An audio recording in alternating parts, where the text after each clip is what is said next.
अस्सलाम वालेकुम स्टूडेंट्स, उम्मीद है सब लोग खैरियत से होंगे। Welcome to my YouTube channel scholarship world. सबसे पहले आप लोगों से रिक्वेस्ट है, अगर आप मेरे यूट्यूब चैनल पर न्यू हैं या अभी तक चैनल को सब्सक्राइब नहीं किया तो काइंडली चैनल को सब्सक्राइब कर लें ताकि आने वाली हर न्यू स्कॉलरशिप की अपडेट जो है वो आप लोगों को मिलती रहे। तो आज की जो हम वीडियो जो है वो बनाने जा रहे हैं, university of Melbourne in Australia की एक स्कॉलरशिप ऑफर की जा रही है, जिसमें जो है मैं आप लोगों को कंप्लीट इसका बताता हूँ कि कितनी स्कॉलरशिप्स ऑफर की जा रही है, कौन से प्रोग्राम्स अवेलेबल है, ठीक है, क्या प्रोसेस है, कंप्लीट ए टू जी जो है मैं पहले आप लोगों को बताऊंगा, क्योंकि ये वीडियो थोड़ी लेंथी हो जाएगी, क्योंकि आप लोगों ने कोई भी पॉइंट अगर मिस किया तो आप लोगों को इस स्कॉलरशिप की वेबसाइट की समझ नहीं आएगी और कंप्लीट डिटेल की समझ नहीं आएगी। तो उसके बाद जो है जब हम कंप्लीट डिटेल जो है मैं आप लोगों को समझा लूंगा, उसके बाद मैं आप लोगों को यहाँ पर अप्लाई करके भी दिखाऊंगा, जैसे हर वीडियो में अप्लाई करके दिखाता हूँ। तो यहाँ पर मैं आप लोगों को सब स्टूडेंट सबसे पहले बता दूं कि 350 मुकम्मल फंडेड स्कॉलरशिप, मुकम्मल फुली फंडेड स्कॉलरशिप जो है वो मास्टर और पीएचडी स्टूडेंट्स के लिए जो है वो ऑफर की जा रही है यूनिवर्सिटी ऑफ मेलबर्न ऑस्ट्रेलिया की तरफ से। तो आप लोगों ने क्या करना है, जो है यूनिवर्सिटी ऑफ मेलबर्न पेश कर रही है 350 मुकम्मल फंडेड मौके मास्टर और पीएचडी तलबा के लिए, जिसमें कवरेज जो है मैं आप लोगों को पहले बता देता हूँ, क्योंकि सब स्टूडेंट्स जो है वो कवरेज का पूछ रहे होते हैं बार बार।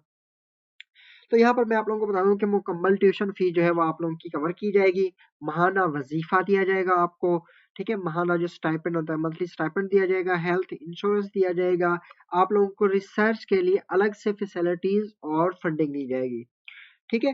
तो आज जो है स्कॉलरशिप को डिस्कस करते हैं। तो यहाँ पर जो है मैं आप लोगों को लेके चलता हूँ इनकी वेबसाइट के ऊपर, और जो है यहाँ पर हम देखते हैं इस स्कॉलरशिप को।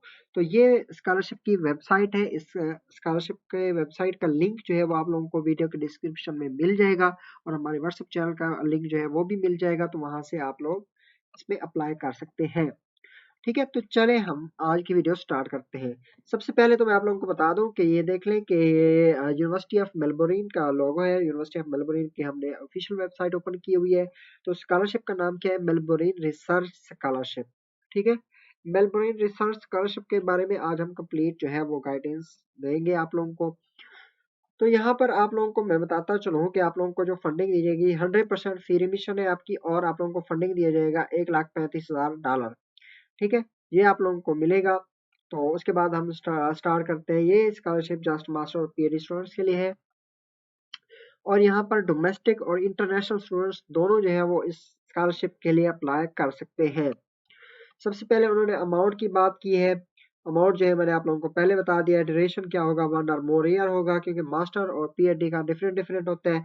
क्वांटिटी कितनी होगी, 350 स्कॉलरशिप स्टूडेंट्स को जो है वो हायर किया जाएगा। 350 स्टूडेंट्स जो है वो डिफरेंट कंट्रीज से जो है वो हायर किए जाएंगे। उसके बाद जो है बेनिफिट्स की बात करते हैं। मेलबर्न रिसर्च स्कॉलरशिप के बारे में उन्होंने बताया हुआ है कि मास्टर और पीएचडी के लिए है। स्कॉलरशिप का स्टाइपेंड क्या है वो भी मैंने आप लोगों को सबसे पहले बता दिया, क्योंकि अगर हम डिटेल में ज़्यादा वीडियो में जाएंगे तो ये वीडियो बहुत लेंथी हो जाएगी, इसलिए मैंने जो है वो छोटे छोटे पॉइंट्स जो है मेन मेन पॉइंट्स जो है वो आप लोगों को बताता जा रहा हूँ, वो आप लोग देखते जाएं। स्टडी लेवल क्या होगा, ग्रेजुएट रिसर्च है, स्टूडेंट कौन से होंगे, डोमेस्टिक और इंटरनेशनल स्टूडेंट्स जो है वो अप्लाई कर सकते हैं। स्टडी स्टेज टाइप क्या होगी, फ्यूचर स्टडी और करंट स्टडी होगी, ठीक है। उसके बाद जो एलिजिबिलिटी क्या है, आप लोग जो है वो अपनी मास्टर डिग्री कंप्लीट कर चुके हो, अगर पीएचडी के लिए कर रहे हैं तो उसके बाद अगर मास्टर के लिए कर रहे हैं तो आप लोगों की बैचलर डिग्री कंप्लीट होनी चाहिए। उसके बाद सिलेक्शन क्राइटेरिया भी उन्होंने बता दिया है। सिलेक्शन क्राइटेरिया जो है वो आप लोगों की रैंक हाईएस्ट, आप लोगों की जो रैंक के ऊपर जो है वो डिपेंड करता है, आपके एकेडमिक रिजल्ट्स के ऊपर जो है वो डिपेंड करता है, और आपके रिसर्च प्रपोजल के ऊपर डिपेंड करता है, ठीक है। ये उन्होंने सारा कुछ बता दिया है कि इस तरह के जो स्टूडेंट्स होंगे जिनका प्रोफेशनल एक्सपीरियंस होगा, पब्लिकेशन रिकॉर्ड होगा, ठीक है, मेडिकल क्वालिफिकेशन अच्छी होगी, तो ये सारी चीज़ें जो है वो पॉइंट आउट की जाएगी सिलेक्शन प्रोसेस में। तो उसके बाद अप्लाई का प्रोसेस जो है उन्होंने यहाँ पर बताया हुआ है, ठीक है। तो यहाँ पर आप लोगों ने अप्लाई के प्रोसेस को नहीं देखना, वो मैं आगे चलकर आप लोगों को बताऊंगा कि अप्लाई का प्रोसेस कहाँ पर है और कैसे करना है, ठीक है। तो ये यहाँ तक था। अब के चलते हैं एलिजिबिलिटी क्राइटेरिया की तरफ। तो हम आप लोगों ने जो है एलिजिबिलिटी क्राइटेरिया को कहाँ पर ढूंढना है मैं आप लोगों को बता देता हूँ। तो आप लोगों ने करना क्या है कि सिंपल यहाँ पर क्लिक करना है, आप लोगों को बताता हूँ, ये है, ये है चेक एलिजिबिलिटी। तो यहाँ पर आप लोगों ने क्लिक करना है, तो आप लोगों को एलिजिबिलिटी क्राइटेरिया का पेज जो है ऐसे शो होगा। तो इसमें आप लोग देख रहे हैं कि डोमेस्टिक एप्लीकेट, अगर डोमेस्टिक ऑस्ट्रेलिया के स्टूडेंट्स हैं तो वो यहाँ पर अप्लाई करेंगे, और इंटरनेशनल स्टूडेंट्स हैं तो वो यहाँ पर अप्लाई करेंगे। अप्लाई नहीं, ये पोर्टल ओपन होगा, मैं आगे आप लोगों को चल कर दिखाऊंगा सारा कुछ, ईच एंड एवरीथिंग आप लोगों ये। सबसे पहले जैसे कहते हैं घबराना नहीं है, तो मैं आप लोगों को complete A to Z guide कर रहा हूँ, ठीक है। उसके बाद है ये इंटरनेशनल एप्लीकेंट्स का पोर्टल हमने ओपन किया है, क्योंकि हम पाकिस्तानी इंडियन जो भी स्टूडेंट्स हैं वो ऑल इंटरनेशनल कंट्रीज का स्टूडेंट जो है वो यहाँ पर अप्लाई कर सकते हैं, तो इसलिए मैंने इंटरनेशनल एप्लीकेंट्स का जो है वो पोर्टल ओपन किया है। अब यहाँ पर आप लोग जब जैसे इंटरनेशनल एप्लीकेंट्स का पोर्टल ओपन करेंगे तो आप लोगों को ये 4 रिक्वायरमेंट्स शो होंगी। सबसे पहले एंट्री रिक्वायरमेंट्स है, उसके बाद एप्लीकेशन है, उसके बाद ऑफर्स एंड एनरोलमेंट्स है, उसके बाद फी एंड पेमेंट है, ठीक है। यहाँ पर जो है हम सबसे पहले एंट्री रिक्वायरमेंट्स को देख लेते हैं कि एंट्री रिक्वायरमेंट्स क्या क्या है। तो सबसे पहले जैसे मैंने आप लोगों को बता दिया था कि entry requirements English language requirements भी है यहाँ पर जो है। अगर आइल्स है तो बेस्ट है, वरना आप लोग इंग्लिश प्रोफिशिएंसी के ऊपर अप्लाई कर सकते हैं। लेकिन लेकिन जब आपको स्कॉलरशिप मिल जाएगा तो उसके बाद आप लोगों को जो है वो टेस्ट देना होगा, या अगर आप लोगों का ऑफर लेटर में जो है वो अगर आपसे वो सेटिस्फाइड है तो वो आप लोगों से आइल्स नहीं मांगेंगे, इंग्लिश प्रोफिशिएंसी के ऊपर काम चल जाएगा।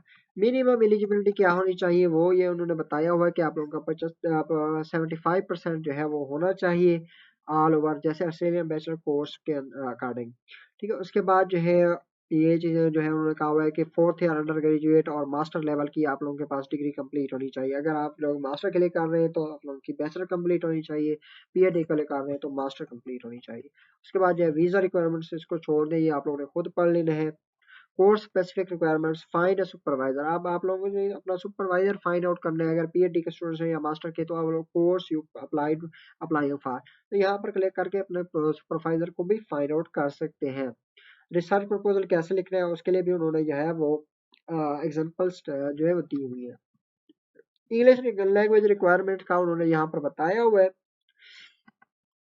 वो कहते हैं कि if you have completed an undergraduate course in the last 2 years where the course was entirely taught and assessed in English, typically you will satisfy English language requirements, ठीक है। तो मैंने इसलिए आप लोगों को कहा था कि अगर आप लोगों के पास आइल्स नहीं है, अगर आप लोगों को इंग्लिश स्टार्ट प्रोग्राम में आप लोगों ने अपनी डिग्री कंप्लीट की तो यहाँ पर इंग्लिश प्रोफिशिएंसी सर्टिफिकेट से अप्लाई कर सकते हैं, ठीक है। उसके बाद उन्होंने आइल्स टॉफिल का बताया हुआ है तो उसको आप लोग छोड़ दें। उसके बाद जो है फाइंड आउट कोर्स, ये यहाँ पर खत्म हो गया। आगे चलते हैं एप्लीकेशन की तरफ।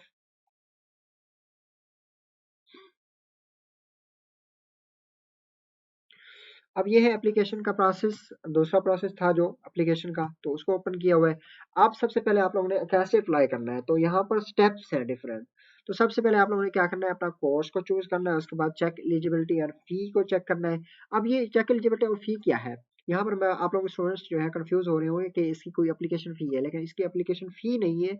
वो ये ऐसा होता है कि आप लोगों के कोर्स के साथ जो है वो फी लिखी हुई होती है। वो ऐसा होता है कि कोई स्टूडेंट अगर स्कॉलरशिप के लिए नॉमिनेट नहीं होता तो वो सेल्फ फंडेड के ऊपर उस फी का उन्होंने रिकॉर्ड दिया हुआ है कि इतनी फी जो है वो होगी सेल्फ फंडेड के ऊपर।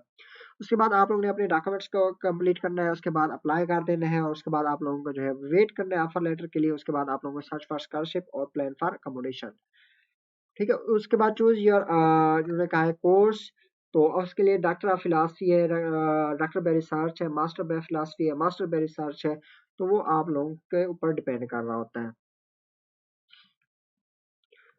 अच्छा, उसके बाद जो है स्टेप 2 है चेक एलिजिबिलिटी एंड फीस। तो उन्होंने इसके लिए आप लोगों को मुख्तलिफ जो है वो लिंक्स दिए हुए हैं, इसको देख लेना है। वैसे इसकी ज़रूरत नहीं पड़ती क्योंकि आपने अप्लाई के दौरान ही सारा कुछ करना होता है। फ़ी भी उन्होंने कहा है कि हमने फीस एंड पेमेंट का प्रोसेस भी उन्होंने बता दिया है। उसके बाद है प्रिपेयर योर डॉक्यूमेंट्स। डॉक्यूमेंट्स कौन से होने चाहिए, ट्रांसक्रिप्ट होनी चाहिए, ये ट्रांसक्रिप्ट लिखी हुई है, सीवी होनी चाहिए, ठीक है। और उसके बाद अगर आप करंटली पढ़ रहे हैं तो आप लोगों के पास प्रोविजनल सर्टिफिकेट या फाइनल रिजल्ट जो है वो होना चाहिए आपके पास। उसके बाद ये depending on the course you may provide research proposal. अब आप लोगों के पास रिसर्च प्रपोजल होना चाहिए या फिर folio of creative works, GRE, GMAT test या कुछ भी होना चाहिए। तो रिसर्च प्रपोजल बना ले तो वो ज़्यादा बेटर रह जाता है।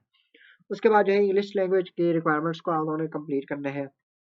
अगर आपके डॉक्यूमेंट्स इंग्लिश में नहीं है तो आप लोगों ने उनको ट्रांसलेट करवा लेना है। उसके बाद जो है एकेडमिक ट्रांसक्रिप्ट का मैंने आप लोगों को पहले से बता दिया, जिनकी कंप्लीट है तो वो दे देंगे, जिनका नहीं है तो वो रिजल्ट दे सकते हैं। अगर आप 7 या 8 सेमेस्टर में हैं तो यहाँ पर आप लोग अपना रिजल्ट दे सकते हैं।